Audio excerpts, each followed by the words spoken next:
पिछले पार्ट में रात के 12 बजते ही सारी सैटेलाइट चांद पर जियांग को खोजने लगती है, लेकिन जियांग वहां नहीं पहुंच पाता, जिससे चाइना एजेंसी चिंता में पड़ जाती है और घमंडी मोनिका के साथ सभी लोग चाइनीज एजेंसी को फ्रॉड बताने लगते हैं। इसलिए डायरेक्टर ने कहा, यदि जियांग 3 मिनट में चांद पर नहीं पहुंचा तो मैं शर्त के मुताबिक अपना सारा ग्राफीन और टेक्नोलॉजी तुम्हारे हवाले कर दूंगा। समय निकलते ही मीडिया वाले फिर से डायरेक्टर की बेइज्जती करने लगते हैं और फिर शर्त के मुताबिक डायरेक्टर पूरी दुनिया से माफी मांगने लगता है, लेकिन तभी जियांग चांद पर पहुंच जाता है, जिससे सभी के होश उड़ जाते हैं, क्योंकि जियांग केवल चांद पर पहुंचा ही नहीं था बल्कि उसने फिजिक्स और केमिस्ट्री के सारे नियम तोड़ दिए थे। घमंडी मोनिका गुस्से से बिलबिला जाती है क्योंकि चांद पर ऑक्सीजन नहीं था और जियांग बिना स्पेस सूट के चांद पर खाना पकाकर खा रहा था। किसी को जियांग के चांद पर होने का भरोसा नहीं हो रहा था, इसलिए जियांग उन्हें चांद पर ग्रेविटी के विपरीत उड़कर दिखाता है। लेकिन घमंडी मोनिका ने कहा, जियांग रस्सी के सहारे हवा में उड़ रहा होगा और तुमने हमारी सैटेलाइट हैक कर ली होगी, क्योंकि कोई बिना सूट के चांद पर नहीं जा सकता।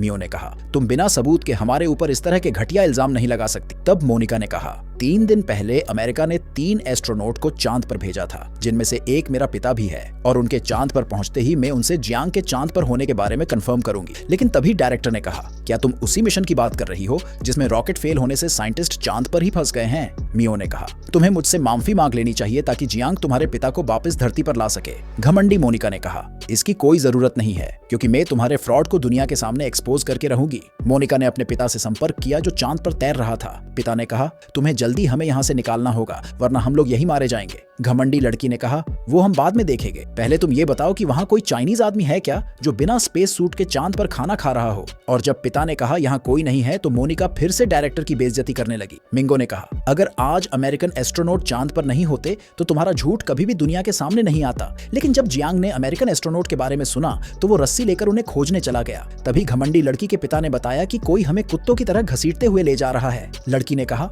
जरूर वे एलियन होंगे, और वो फिर से अकड़ में डींगे मारने लगी कि अमेरिकन ने एलियन को खोज निकाला। लड़की ने पिता से कहा, अपना कैमरा एलियन की तरफ करो ताकि दुनिया एलियन को देख सके। लेकिन तभी जियांग सामने आ गया, जिसने कहा, क्या तुम इन 3 नमूनों की बात कर रहे थे? और फिर मीडिया ने बताया कि अमेरिकन एस्ट्रोनॉट ने धरती से अपना संपर्क खो दिया था, लेकिन जियांग ने उन सभी की जान बचा ली। मियो ने घमंडी लड़की से कहा कि तुम्हें हमारी बातों पर यकीन नहीं था, लेकिन अब तुम्हें अपने पिता पर तो भरोसा होगा। कुछ देशों ने कहा चाइना के पास बहुत एडवांस टेक्नोलॉजी है जिससे वो चांद पर बैठकर खाना खा सकते हैं, जिससे घमंडी लड़की गुस्से से बिलबिला जाती है। लड़की ने कहा, पूरी दुनिया में अमेरिका से ज्यादा एडवांस टेक्नोलॉजी किसी के पास हो ही नहीं सकती, और तुम जो कुछ भी ये दिखा रहे हो वो सब नकली है जिसे तुमने ग्राफिक्स से बनाया है। लेकिन एक बात सच है कि तुमने हमारे पिता को किडनैप किया है।